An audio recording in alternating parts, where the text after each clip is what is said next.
Hi, this is Donna Taggart, the dietitian for Department of Aging and Human Services. So this month I'm going to be talking to you about inflammation. It's a big topic these days. So inflammation starts when the immune system is activated. Microbes, pollen, chemicals, even a cut on our finger will activate our immune system. It's a short-term response to the injury or infection, and then it goes away. But chronic inflammation occurs when the body's immune response remains activated for a very extended period, and that's linked with many of our chronic diseases. And what causes this chronic inflammation? Well, many of our lifestyle habits, of course, smoking, excessive alcohol, lack of sleep, habitual stress. But in the area of food, there's some habitual offenders. One of them is refined carbohydrates, cakes, cookies, pies, ice cream, that kind of stuff.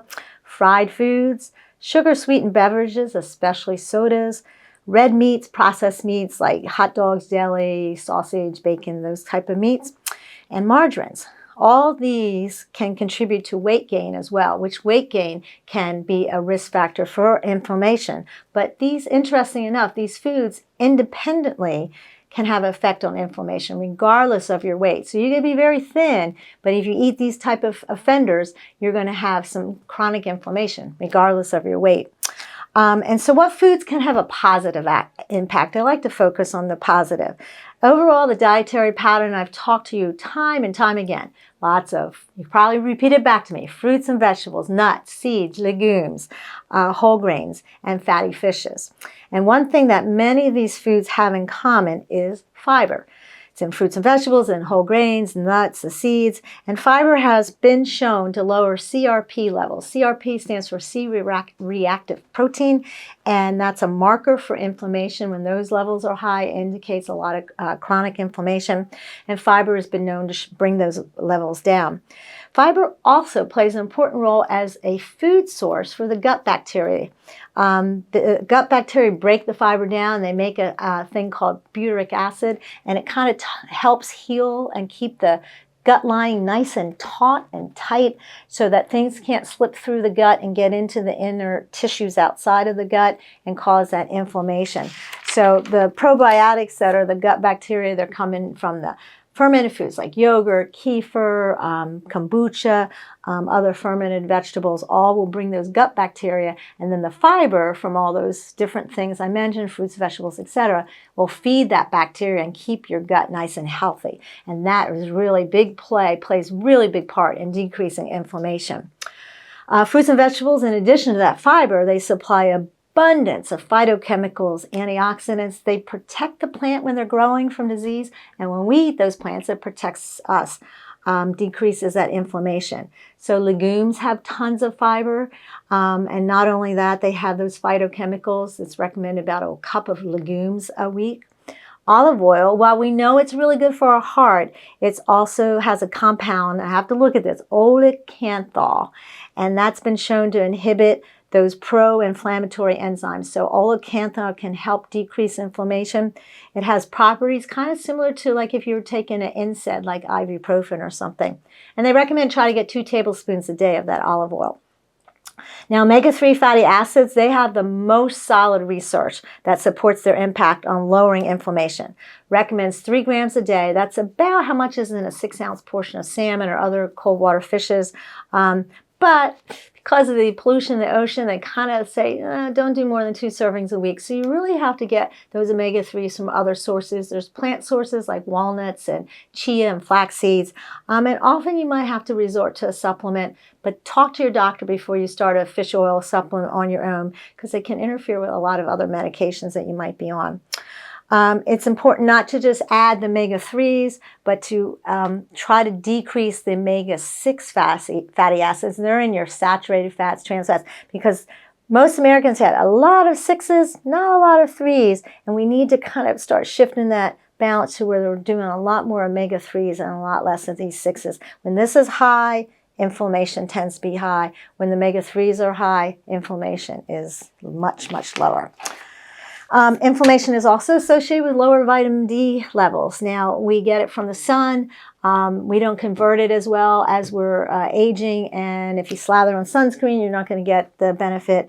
And it's not in a lot of foods. It's in fortified milk. It's in like cod liver oil. But often people need a supplement of vitamin D. So again, that's something to talk to your doctor about. Get your levels checked and see if you need that. Nuts and seeds decrease inflammation. So what we're trying to do is power up on those plant foods, fruits and vegetables, whole grains, nuts, seeds, and then your fatty acids from the fatty fishes. The dietary pattern that really encompasses all that is like the Mediterranean diet, the DASH diet, and especially the Mediterranean diet has been researched and shown to lower inflammation. But now they're doing some research singling out single foods. And you know me, I say there's no one magic food, no magic bullet. It's an overall general pattern. But they've been studying individual foods and seeing their effect on inflammation in some of them. And they're all within that pattern of the Mediterranean diet. But here are some of them. Onions, tomatoes, beets are really in the news lately. Cruciferous vegetables like broccoli and cabbage and cauliflower. Yellow vegetables like squash, red peppers, red berries. Green things like spinach and Swiss chard. And I always say, just eat the rainbow. Eat a variety of colors of vegetables and fruits, and you're going to really hit all the different components. And then try flavoring them up with herbs and spices because they've been studying them. Cinnamon has been shown to help decrease inflammation, turmeric, and another one in the news lately and researched is cacao or cocoa powder. It's been used medicinally for more than 500 years, but research is revealing a lot of health potentials from cocoa powder. Cocoa beans have flavonols, they're anti-inflammatory, and the research has documented heart health benefits. Now new studies are showing help with cognitive, vascular benefits for your veins, increases insulin sensitivity. So what happens? The cocoa bean, it grows, it's a plant, it's fermented, they dry it, they grind it into powder, they separate out the cocoa butter, and it's left with the cocoa powder. It's unsweetened. If you ever put your tongue in some cocoa powder, you're like, ah. So we're used to sweet with the cocoa powder. So, you know, when we have a piece of dark chocolate, it tastes pretty good because there's some sugar in there.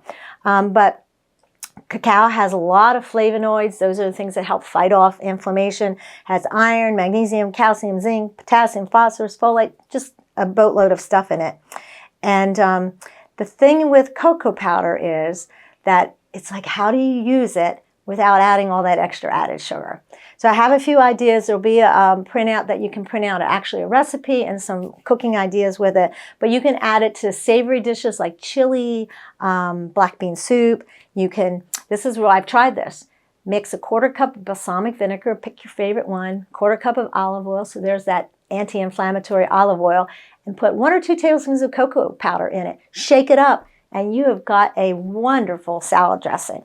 Very healthy too. Stir cocoa powder in your pancakes. Dust your coffee. Put it in a little shaker thing. Dust your coffee or even a glass of milk or plant-based milk. Shake it on there without cocoa powder that's added with sugar. That's going to defeat the purpose. So just a little dusting of just the cocoa powder. Put it in smoothies. Now here's the problem with cocoa and cocoa powder, all the dark chocolates, everything. It has caffeine in it. Not as much as tea or coffee, but if you're sensitive to caffeine, you want to be aware of that. And also the cacao beans, depending on where they're grown, how they're processed, can be contaminated with heavy metals like cadmium and lead. So what I did was you can go on Consumer Reports and you can do a whole, they can show you the whole research of all the different chocolate products, chocolate candies, cocoa powder, etc., and how they rate as far as the contamination. And the good news was I found one, just got it at Walmart. Nestle's Toll House cocoa is one of the lowest contaminated, very low, so much so that, you know, it's not really too significant. And their Toll House chocolate chips, yay, are also very low in the contamination. You can go classy. This was also on the list from Consumer Reports. Navitas organic cocoa powder, cacao powder, same thing. This was actually not in the baking section at all. I had to hunt it down. It was actually in the health part or medicinal part of the store, and it cost. This was probably 2.5 times the cost of this. So again, this is organic. This was not organic, but again, you have to decide, you know, how much you want to spend on cocoa. But again, it was good to know that some regular product in our grocery store was really low in contamination less. So anyway, let's see. So basically summarizing: whole foods, fruits, vegetables, whole grains, legumes, nuts, seeds, olive oil, fatty fishes, adding herbs and spices to perk them up. And I wanted to show you a couple that I use. These were kind of marketed by a dietitian. Her name is Rachel Beller, BellerNutrition.com. And she's powered up.